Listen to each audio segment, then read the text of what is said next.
Oral questions by members. Leader of the Official Opposition. Thank you, Mr. Speaker. In 2020, 1,724 deaths. In January of this year, 165 deaths. And now, in February of this year, we get the news of another 155 deaths. Each month, it's the same story.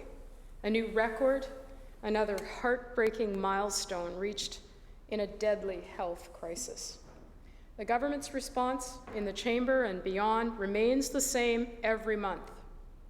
Earlier this month, the Premier said, and I quote, "To focus on the societal disaster is the responsibility of all of us, not just the minister, not just families who are grieving, but everyone in our community."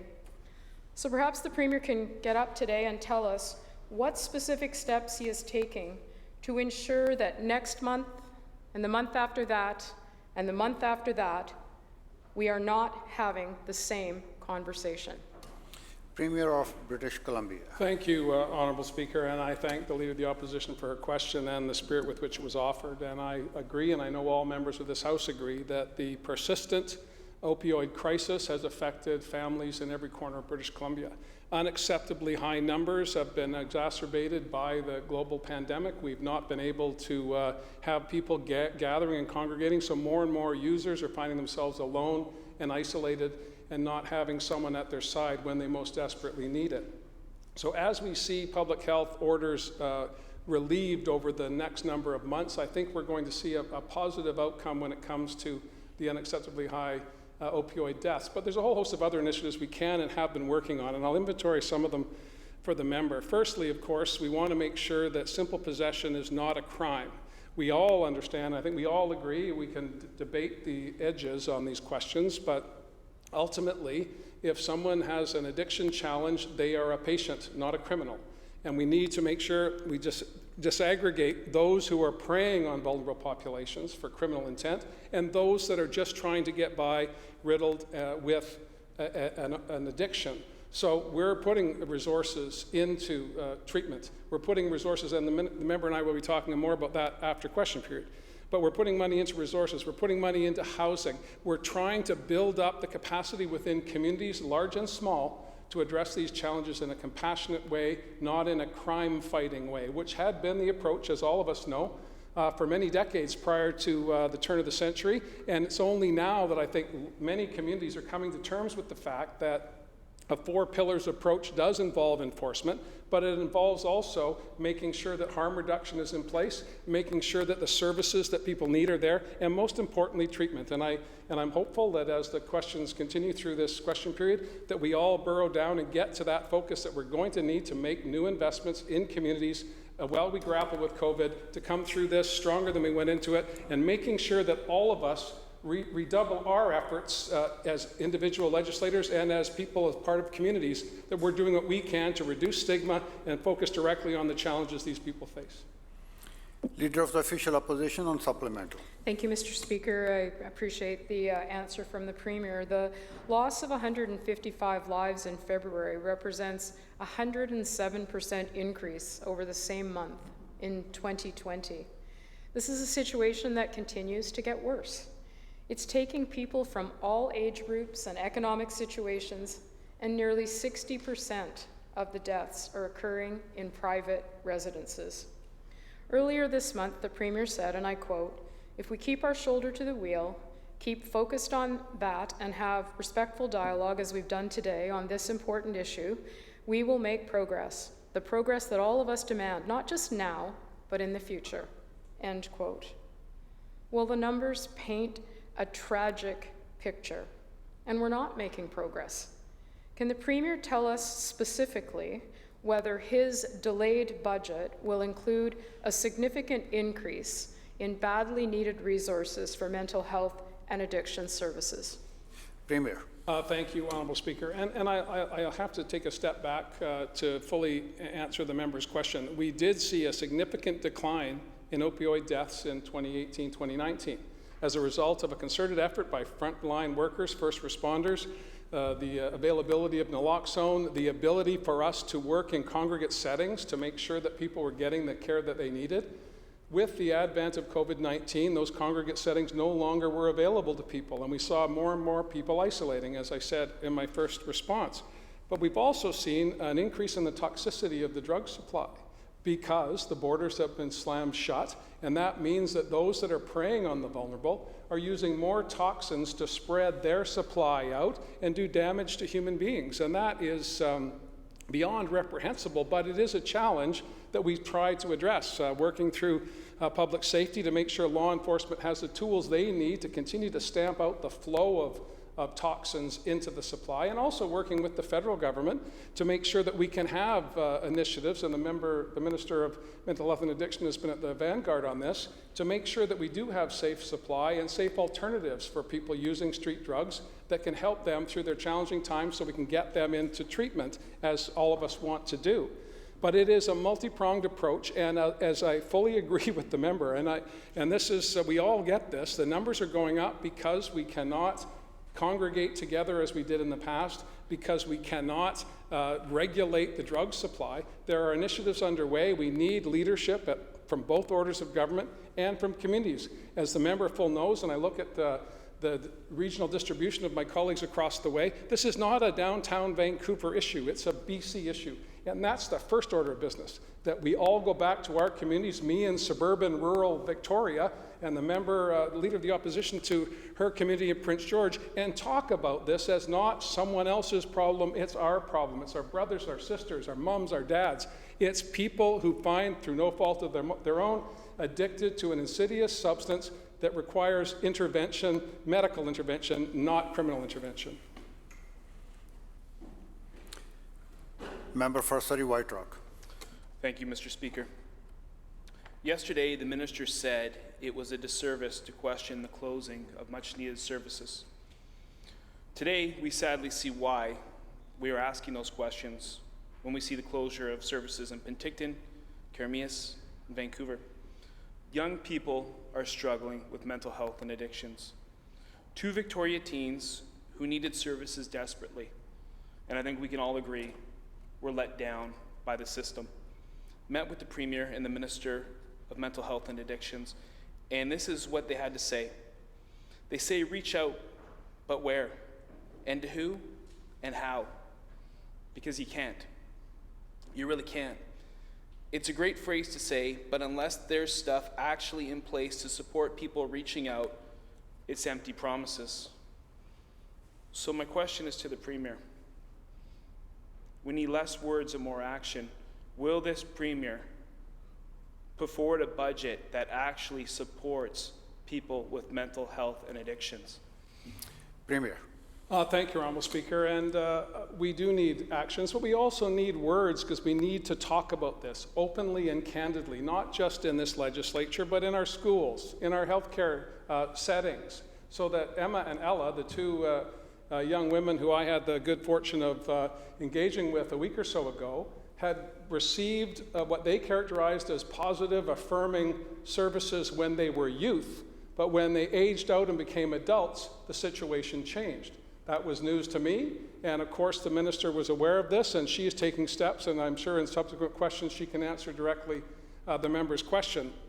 But what I took away from a discussion with 2 young women living in suburban Victoria, not the downtown east side, not in a far and remote part of British Columbia, but in basically the capital city of British Columbia, were satisfied with their services as youth and appalled by the services that they were presented when they became adults. That's a challenge for us to fix. That's a challenge for the health authority and practitioners. But this isn't about throwing people under the bus. What those young women did was what we've asked them to do.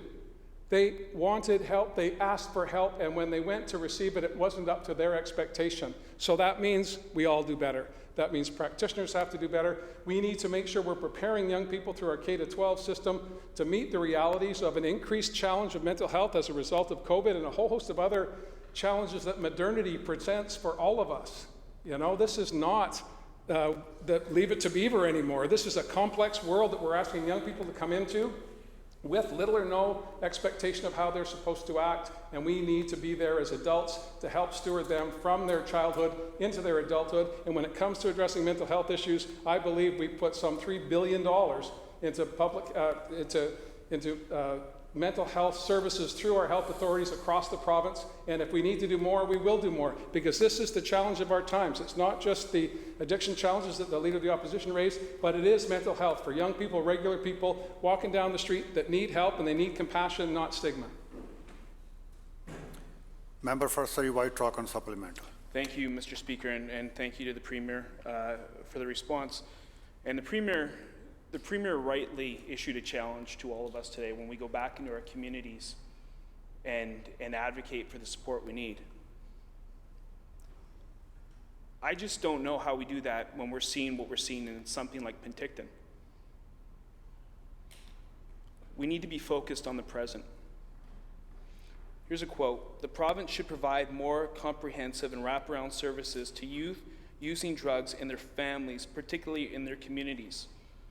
Those were the words of the representative for children and youth. We've seen this government close services that are community-based.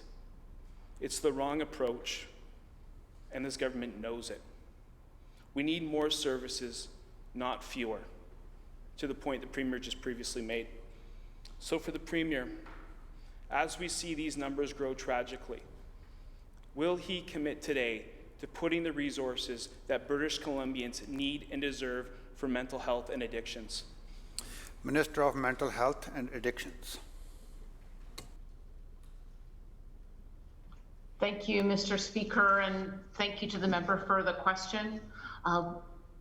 Good ideas can come from all sides of the House, and I look forward to the member's support for our budget. We have been on a path of committing unprecedented increased supports in every form. Since we first formed government in 2017, there was no system of care in place at that time. We've been working day and night in every way to build that system up. And the challenge of fighting now 2 public health emergencies has put tremendous strain on the healthcare system in British Columbia. And so I'm encouraged to hear the support across the aisle for increasingly deeper spending. That's certainly something that we committed to British Columbians again in our second election, both 2017 and 2020, and that's something that we are working hard towards. Over the last 5 years, we did commit over almost $750 million, and that has gone in. Thank you. Member for Saanich North and Islands. Thank you, Mr. Speaker. The satellite images don't deceive. No matter how the Minister of Forests chooses to organize the devastation in her mind, it's hard to unsee the fact that there are no valleys remaining on southern Vancouver Island that are like Fairy Creek in the Premier's riding. You don't even need to bother counting trees. Just look at the pictures. You can't miss the reality that the government of British Columbia has already laid waste to most of the monumental high-productivity old growth in our region. This government, like previous provincial governments, signed revenue-sharing agreements with Indigenous nations and industry, in this case logging. They're often very narrow conversations to facilitate logging above all else, without putting forward other economic opportunities. Mr. Speaker, let me be clear. An approach of take it or leave it without alternatives to logging does not provide real options for economic development. My question is to the Premier.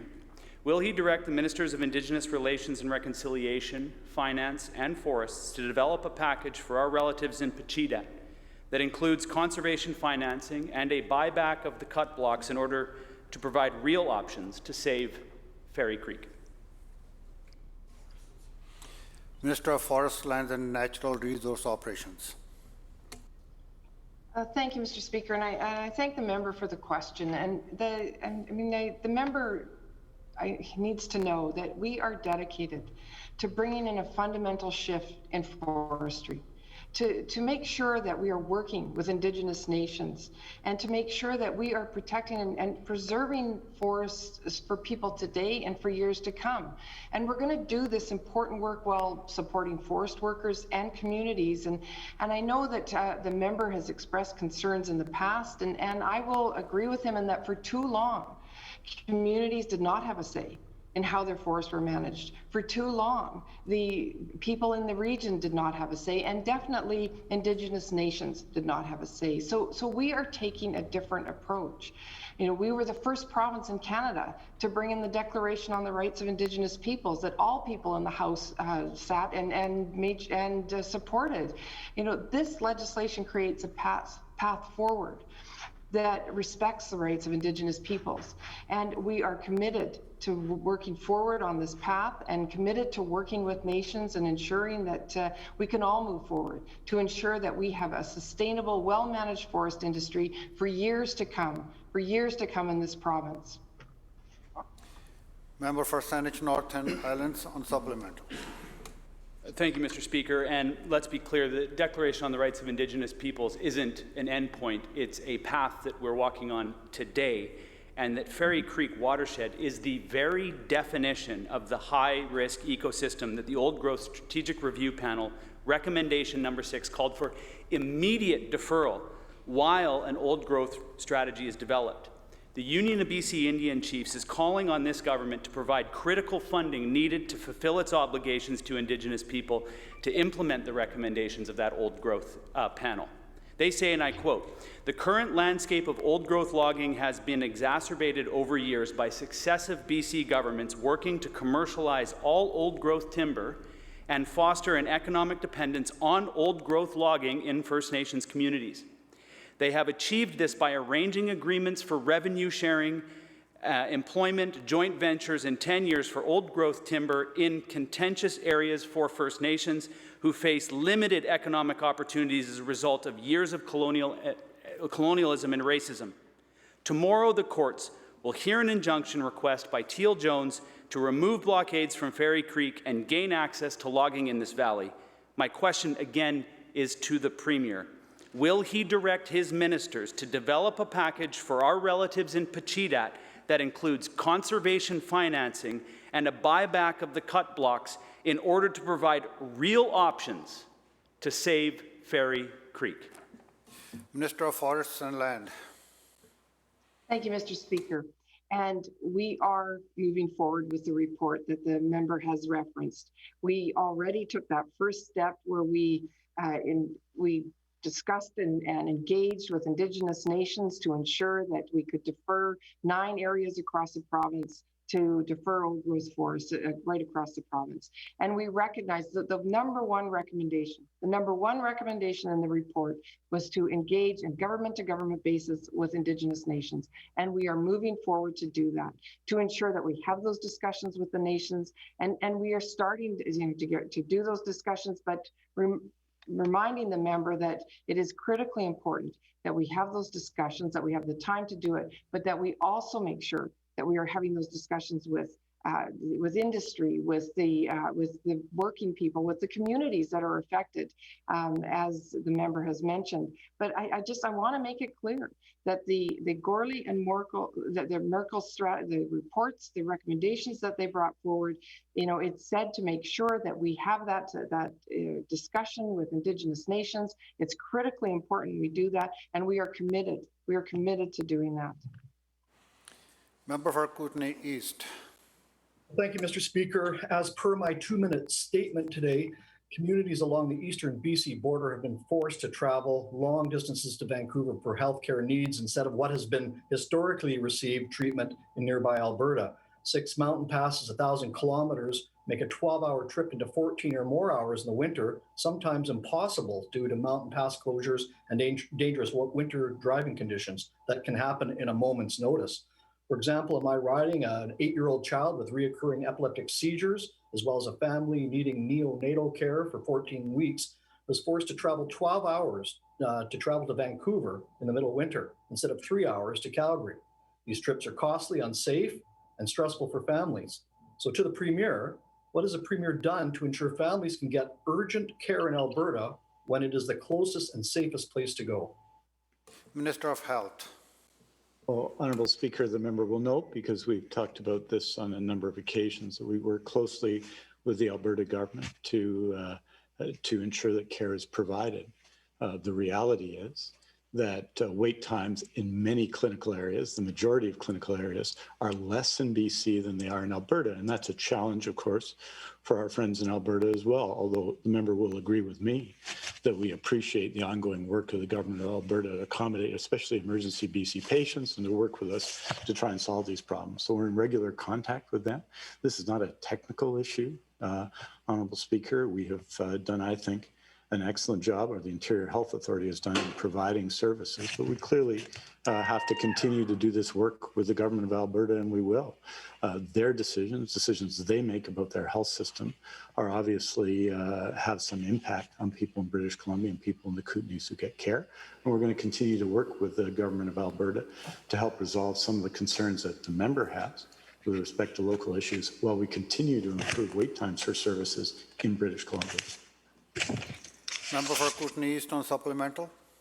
Well, thank you, Mr. Speaker. And it's very disappointing to hear this minister sing from the same song sheet that he has for the past 2 years on capacity issues when it clearly is not. I have sworn testimonials from physicians in BC and in Alberta that have a great referral system. The space is there, but once it gets to Alberta Health Services, it gets shut down. This is more of a billing issue than anything else. And I think the minister should be really concerned about it because it's really costing a lot of families some very tough times and hardships. The lack of action or misaction from this premier is concerning. I currently have, right now, I have a constituent in dire need of tertiary eye care in Alberta. In surgery, an intraocular gas is placed in the eye that does not allow for travel at elevated heights. Driving over mountain passes or flying are no option. If he could go to Calgary for the procedure, he could come home shortly after with no disruption to his dialysis treatments, which he gets 3 times a day, and carry on with daily life with his support systems in place. My office has made many pleas to the staff in the health minister's office since February 12th with no response whatsoever. There's other jurisdictions in Canada, Lloydminster, for example, they have memorandums of understanding between Alberta and Saskatchewan. Ottawa and Hull, Quebec, have memorandums of understanding between those 2 provinces to allow healthcare to pass seamlessly between the provinces, and yet no action on this minister. So maybe the premier can take a shot at it, since the ministers of health is not helping out much. Will the premier commit today to ensuring my constituents can get needed care in Alberta when it is the closest option? Minister of Health. Well, with great respect to the member, and I think members of the House will know that they always get great respect when issues of constituents are brought to my office. We're going to continue to work with the government of Alberta to resolve issues. Some of these issues, remember, are made in another jurisdiction. Some of the decisions are made in another jurisdiction. But we work closely with the government of Alberta, not just to ensure that British Columbians have access to service, but often as well that citizens of Alberta receive access to care both well in British Columbia, which they frequently are, and when they need to travel here. So these are issues were worked out, as the member knows, because I regularly do this with his office and his team. I'm happy to work on any individual case with his office or anyone else. I would say that one of the fact is that British Columbia in many areas of care has lower wait times, and this has been a subject of concern, as the member will know, in Alberta, where we also seek access to care, especially for emergency care of the type the member talks about. So we're going to work on it. We work on it all the time, we work on it every day. And I don't think it's an issue of disrespect or commitment by people in the Ministry of Health, as the member suggests, but rather some real challenges that are faced in Alberta and in British Columbia that we need to always make improvements on. I think people in the Kootenays deserve that, and that's the care that we try and provide every day. Member for West Vancouver Sea to Sky. Thank you, Mr. Speaker. Despite residential rent freeze, some renters in British Columbia are still seeing rent increases of as much as, believe it or not, 300%. This is for one reason and one reason only, and that is because their landlord is the province of British Columbia and they live on Crown land. For some reason, the government has excluded itself from its own rent freeze rules. The Premier is holding himself and his government to a different standard that is applied to every other landlord in British Columbia. Can the Premier please explain why he is charging renters on Crown land rent increases of as much as 300% at any time, let alone in the middle of a pandemic? Attorney General.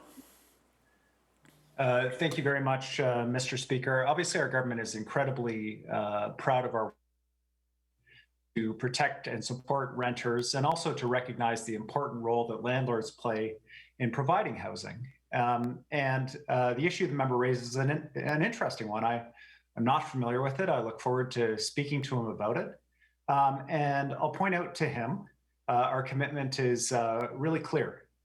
We want to make sure that all British Columbians can find affordable, safe housing in our province. We've dedicated billions to it.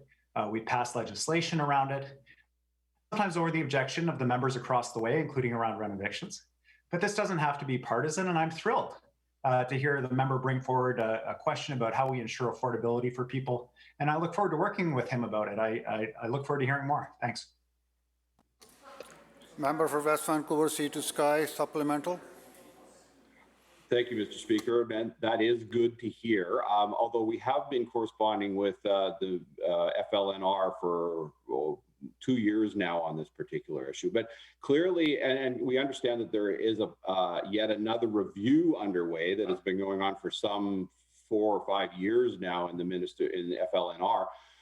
Without any progress. And while that review is nice, it is of cold comfort to Joan Amundsen, whose rent has gone from $5,650 last year to potentially $19,650 this year, and who knows where next year.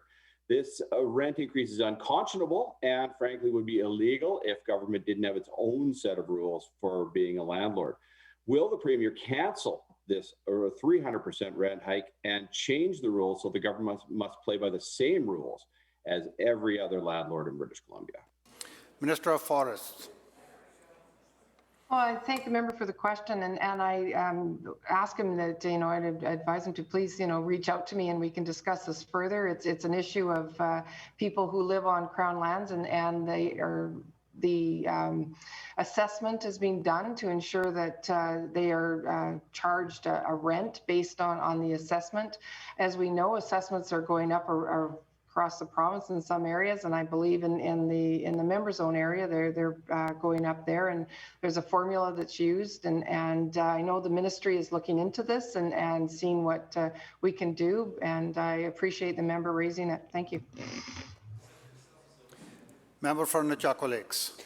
Thank you, Mr. Speaker. And 300% or 86%, can you imagine that, Mr. Speaker? It's pretty good if you're the landowner. It's certainly not very good if you're the renter. And quite frankly, I think the Premier and everybody on that side of the House would agree that is completely unacceptable to see that kind of an increase at this time. And Melanie, who is in the Cheakamus Valley, says, and I quote, "I am a single mom on disability with a special needs son. My mom is sick and in care, and I'm struggling to keep up with the lease," end quote. This increase is unacceptable, and I know the Premier has implemented a rent freeze. Why will he not extend that rent freeze to his own government and tell Melanie that he is cancelling this 86% increase? Minister of Forest, Lands and Natural Resource Operations. Well, I thank the member again for the question and for bringing this one to my attention. I'd be only too happy to discuss it with the MLA responsible for the Cheakamus area, and I encourage them to reach out. Member for Nechako Lakes on supplemental. Thank you, Mr. Speaker. Well, it might be fine and dandy for the members to engage and the ministers to want to engage, and I accept that. That's good that they want to engage because this is a serious issue. But it is a serious issue, and it's a real simple answer. The compassionate thing to do is to just cancel these increases. This is a very difficult time. And Melanie goes on, and I quote, an 86% increase in rent is unacceptable anywhere, especially during COVID, and I think especially by a government that has the power to be considerate and reasonable, end quote. Melanie and her family's lived on this property for generations. She is trying to figure out how she can stay on this property. It's unacceptable that this should go forward, and she is worried about her. She's worried and legitimately worried about her future. Through you, Mr. Speaker, to the Premier, cancel this increase. Tell Melanie today that she doesn't have to worry and that she has a place to live and she doesn't have to worry about being turfed out by an unreasonable rent increase. Minister of Forests.